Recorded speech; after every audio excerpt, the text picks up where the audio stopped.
नमस्कार दोस्तों। होलकर साम्राज्य के बारे में और इंदौर की धरती पर उनका राज कब तक रहा उसके बारे में हम आपको बताएंगे।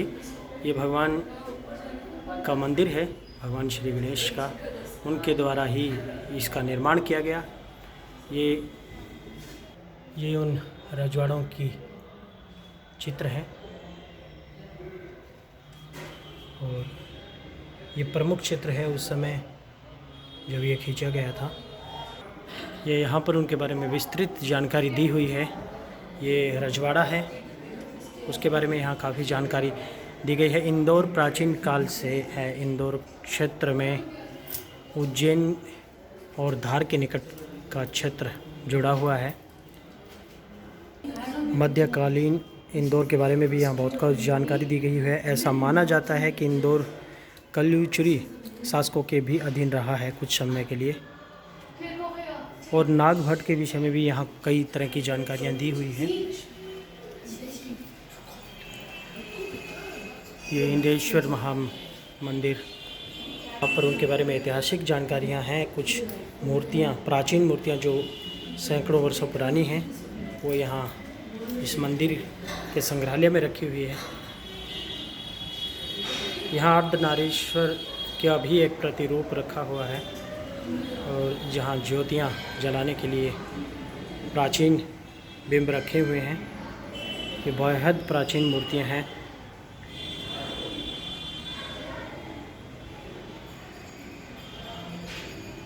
दीपक लोह,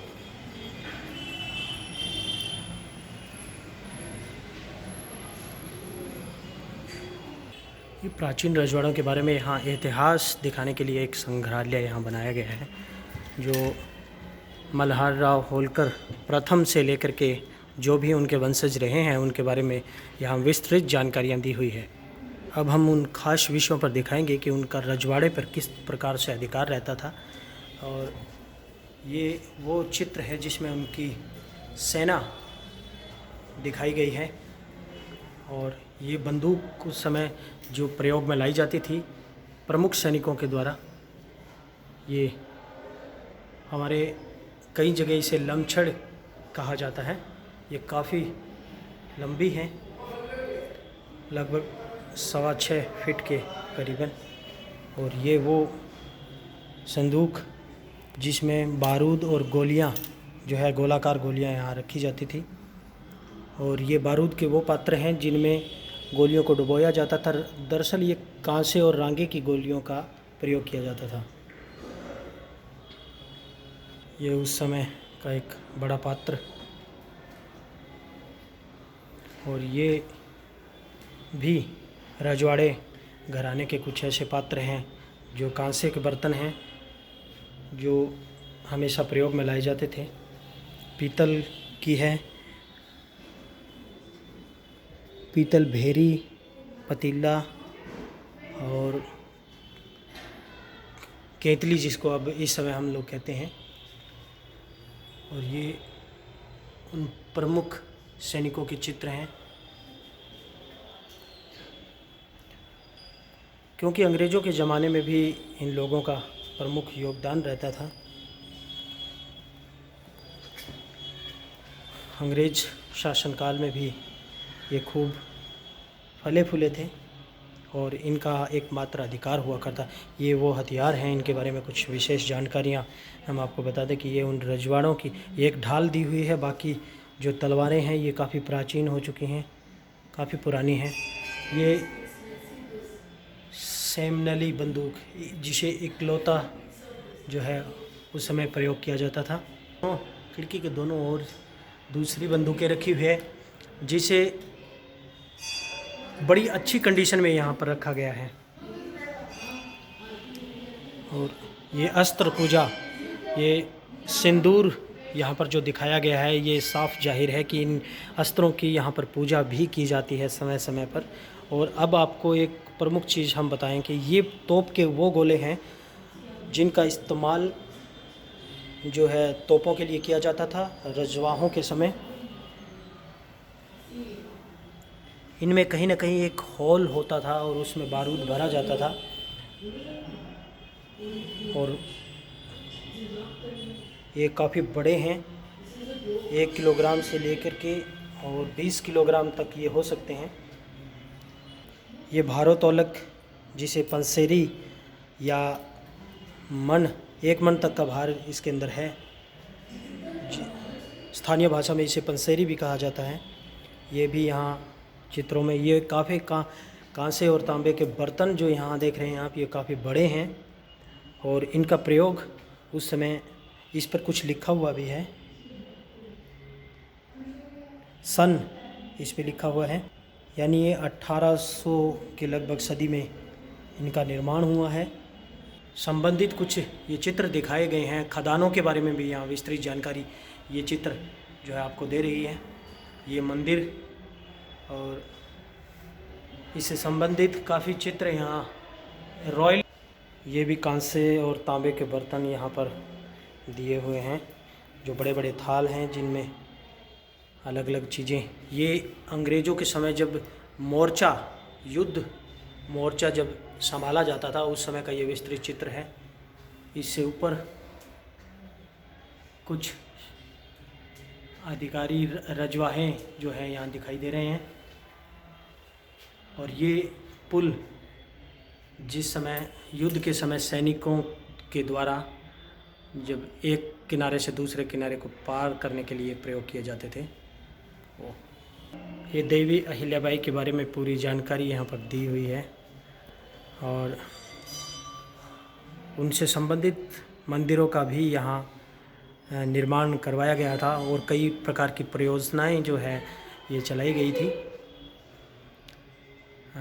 इसमें मनसा देवी 7 मंदिर, मंडलेश्वर शिव मंदिर घाट, दत्त मंदिर मानगांव और 1780 में भैरव मंदिर, ये कई प्रकार की परियोजनाएं यहाँ पर इनके द्वारा चलाई गई थी और बखूबी इनके दर्शन आज भी किए जा सकते हैं।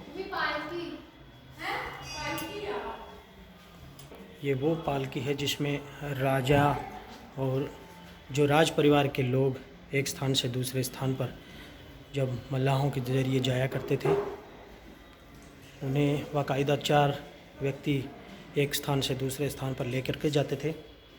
ये पालकी राजाओं के द्वारा जो प्रयोग की जाती थी वो हम आपको दिखा रहे हैं। और ये सूत जैसी चीज़ों को काटने के लिए बनाया गया एक प्रतिढांचा है, जिसमें देखिए सिल्क का प्रयोग भी इसमें होता था और सूत का प्रयोग, सिल्क का प्रयोग और कई प्रकार के इसमें जो है वस्त्र बनाने के लिए ये प्राचीन टाइम में राजवाड़ों के द्वारा प्रयोग किया जाता था। अंग्रेज़ों के ज़माने में ये चित्र बखूबी वैसे के वैसे आज भी हैं। महेश्वर जी का ये चित्र है। ये हथकरघा, इसके बारे में हम आपको बता दें कि इसको हथकरघा कहते हैं और इससे कई वस्त्र बनाए जाते थे, जैसे साड़ियाँ वगैरह। मैसूर राज्य में जब अकाल पड़ा था और भूख प्यास से हज़ारों व्यक्ति मर गए थे, तो अहिल्याबाई ने वहाँ के बुनकरों द्वारा इसका इस्तेमाल करके ताकि लोगों को रोज़गार मिल सके। मल्हार राव होलकर के बाद अहिल्याबाई ने जब राजकाज में निपुणता हासिल की तो उस समय का एक विस्तृत चित्र यहाँ बनाया गया है। शिक्षण और प्रशिक्षण के दौरान का ये चित्र है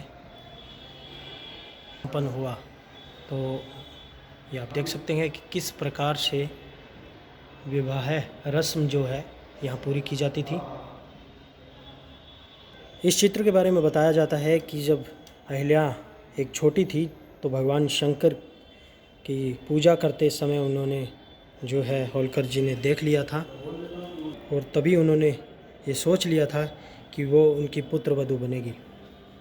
अब हम आपको इसके बारे में बताने जा रहे हैं। ये भी एक पालकी में से एक है जिसे बखूबी उठा कर के लोग ले जाते थे। ये उस समय की शिल्प कला और कलाकारी जो वहाँ के जो है प्रशासनिक व्यवस्था के बारे में, सांस्कृतिक व्यवस्था के बारे में, खान पान उस समय कैसे होता था आम नागरिकों का, उसके बारे में यहाँ चर्चा दी गई है और किस प्रकार से जो है उद्योग जो है वहाँ इनके राज्य में चलाए जाते थे, उनकी यहाँ छोटी छोटी कलाकृतियाँ दी हुई है। ग्रामो उद्योग यहाँ पर खास था, खासकर बांस का यहाँ जो है कारोबार काफ़ी होता था। ये उस चित्र के बारे में बताया जाता है जब गोंड और भल्लों का उपद्रव हुआ था। मालवा संभाग में गोंड भल्लों के उपद्रव का चारों तरफ लूटपाट थी, राजनी और डकैती जैसे काम उनके द्वारा किए जाते थे। उनके बारे में ये पूरी जो है जानकारी यहाँ दी गई है। उनके उपद्रव के बावजूद भी भीलों को जब अभयदान अहिल्याबाई के द्वारा दिया गया था, तो क्योंकि वो एक राजनीतिज्ञ हो गई थी और गौड़ और भीलों को उन्होंने अभयदान दिया था, माफ़ कर दिया था, क्योंकि वे खेती का कार्य उनसे करवाना चाहते थे और वे भली भांति जानते थे कि वे एक व्यापारियों और तीर्थयात्रियों को नुकसान पहुंचाते हैं, लेकिन उन्हें अभयदान देकर के एक बेहतरीन विकल्प उन्होंने दिया था।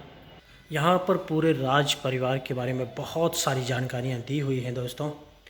कभी भी आप इंदौर आते हैं तो इसे ज़रूर देखिएगा।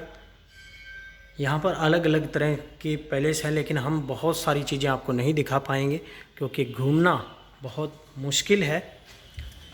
लेकिन आप इस संग्रहालय में आकर के वहाँ की बेहतरीन जानकारियाँ प्राप्त कर सकते हैं कि किस प्रकार उन्होंने अंग्रेज़ों के समय में भी जो है अलग अलग प्रकार के युद्ध लड़े। एक खास चित्र यहाँ दिखाए जा रहे हैं, मोर्चाबंदी भी इसके अंदर दिखाई दे। और इस चित्र में दोस्तों आपको मैं दिखा दूं कि सिखों के द्वारा, और इस सेना में सिखों का इस्तेमाल भी किया गया है, यानी सिख सैनिक भी थे।